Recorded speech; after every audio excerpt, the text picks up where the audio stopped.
आतंकवादियों की जो दरिंदगी भरा उनका हमला हुआ है और जिस तरह से वहाँ टूरिस्ट को टारगेट करके मारा गया, मैं समझता हूँ कश्मीर के इतिहास में बहुत कम ऐसी घटना आपको देखने को मिलेगी जहाँ पे टूरिस्ट को इस तरह से टारगेट करके उनको मारा गया। ये भी बात सामने आ रही है कि धर्म पूछ के मारा गया। इसका मतलब उन आतंकवादियों का मकसद देश में आतंक और दहशत फैलाना तो है ही, लेकिन वो लोग कश्मीरियों के भी खिलाफ हैं, क्योंकि जब टूरिस्ट टारगेट होंगे तो कश्मीरियों का रोजगार छिनेगा। जब धर्म पूछ के मारने की घटना होगी तो दो धर्मों के बीच में नफरत फैलाने का काम होगा। अभी तक जो जानकारी मिल रही है कि पड़ोसी देश पाकिस्तान के द्वारा प्रायोजित यह आतंकवाद की घटना है। मैं भारत सरकार से मांग करता हूं कि आतंकवादियों को उनकी ही भाषा में जवाब दीजिए। जिस तरह से उन्होंने हमारे निहत्थे निर्दोष लोगों को मारा है, उनको उन्हीं की भाषा में जवाब देना चाहिए। कल से मैं देख रहा हूं कि वहां पर स्थानीय लोगों का भी विरोध शुरू हो गया है। कश्मीर के लोग भी शांति चाहते हैं, इस तरह की घटना नहीं चाहते। एक हुसैन नाम के शख्स ने अपनी ओर से कोशिश भी किया कि हमारे मेहमान हैं, इनको मत मारो, और वो भी इस घटना में मारा गया। बहरहाल सबसे बड़ा सवाल ये उठता है कि इतनी बड़ी आतंकवादी घटना हो गई तो हमारी खुफिया एजेंसीज क्या कर रही थी? ये सीधे तौर पे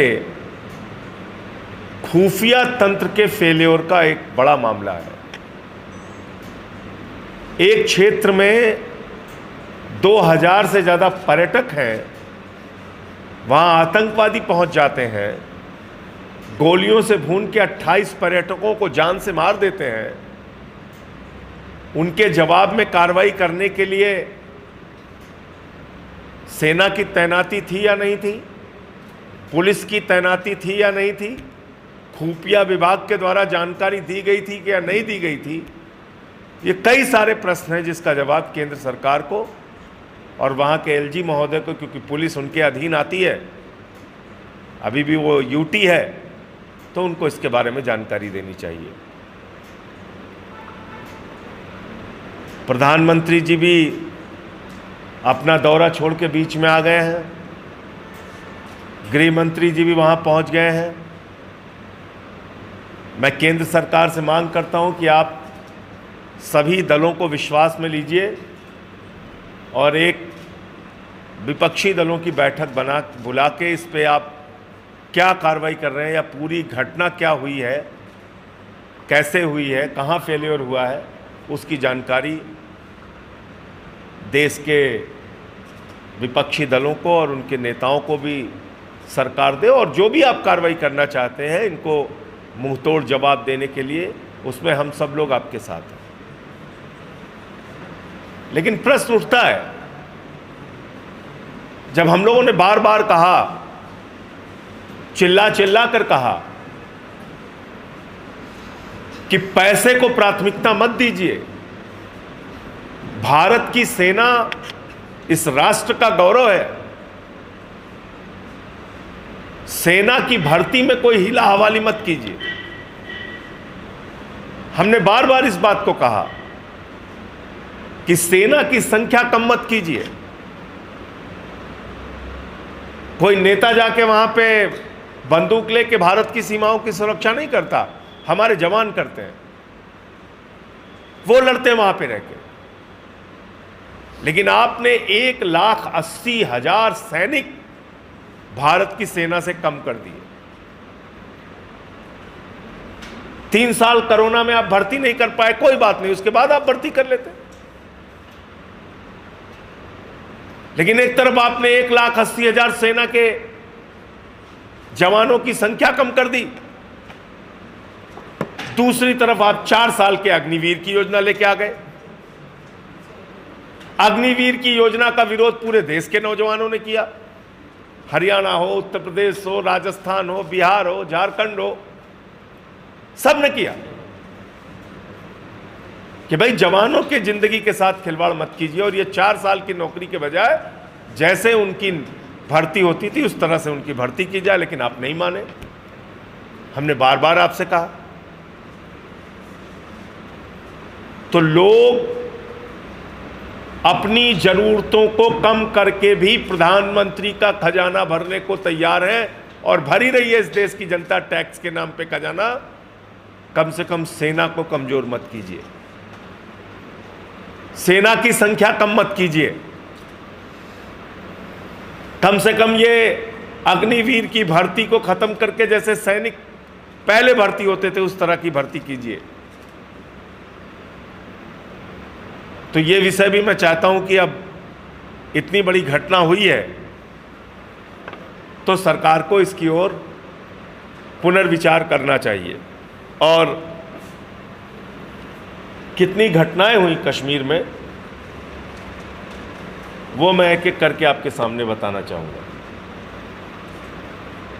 2016 में उरी में घटना हुई जिसमें हमारे सेना के 19 जवान मारे गए।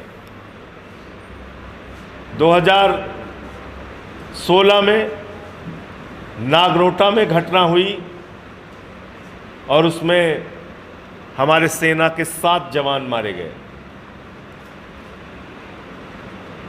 16 में ही पैम्पोर में आतंकवादी घटना हुई, 8 सीआरपीएफ के जवान मारे गए।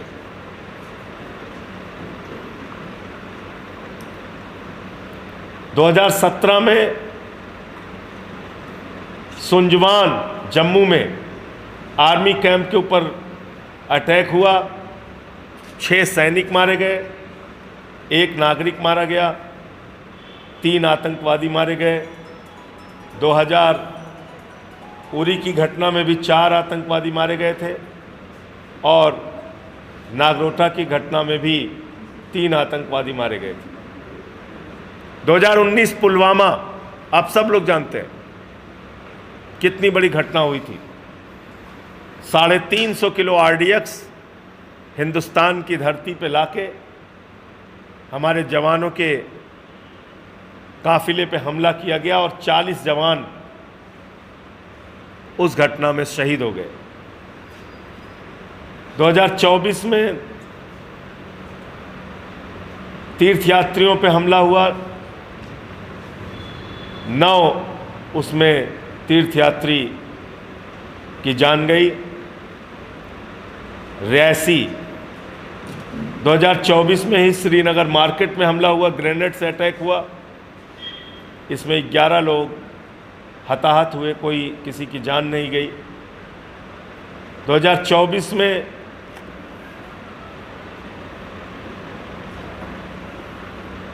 रामबन में माइग्रेंट वर्कर जो होते हैं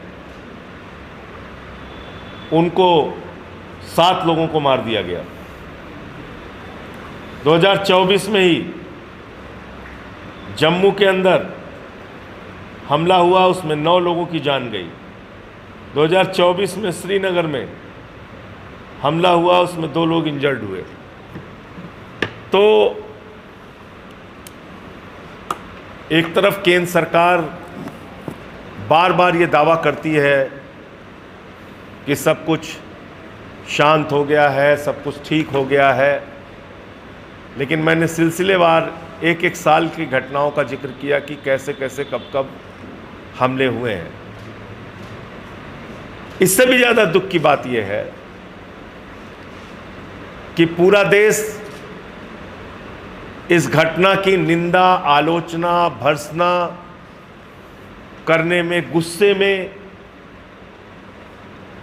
नाराजगी में, दुख में डूबा हुआ है। देश के लोग मांग कर रहे हैं कि जल्द से जल्द उन आतंकवादियों पे कार्रवाई होनी चाहिए, और बीजेपी वाले क्या कर रहे हैं? कार्टून बना रहे हैं। एक महिला, एक बेबस महिला जो अपने पति की लाश के पास बैठी हुई है, उसका कार्टून बना रहे हैं और उस पे लिख रहे हैं धर्म पूछा जाति नहीं। यह आपकी मानसिकता है? अरे धर्म पूछा जाति नहीं, धर्म पूछ के लोगों को मारा, ये तो पूरे देश में मीडिया के जरिए और जो लोग थे उनके बयान के जरिए आ गया, और इसके समर्थन में एक भी व्यक्ति नहीं। उन आतंकवादियों का मकसद धर्म के नाम पे झगड़ा कराना है, देश को तोड़ना है, ये हम बार बार कह रहे हैं। उनके खिलाफ कार्रवाई की मांग कर रहे हैं, और भाजपाई कार्टून बना रहे हैं। कार्टून बना रहे हैं उस महिला की जो अपने पति के पास बैठ के रो रही है, बिलख रही है, उनकी लाश के पास बैठ के रो रही है, बिलख रही है। तो ये कहीं ना कहीं बीजेपी की मानसिकता को उजागर करता है। आम आदमी पार्टी अपने 18 मंडलों पर इस घटना को लेके शांति सभा का आयोजन करेगी, और मैं फिर दोहरा रहा हूँ कि भारत की सरकार, मोदी जी और गृह मंत्री जी और रक्षा मंत्री जी विपक्षी दलों को और देश को विश्वास में लेके इस घटना का मुंहतोड़ जवाब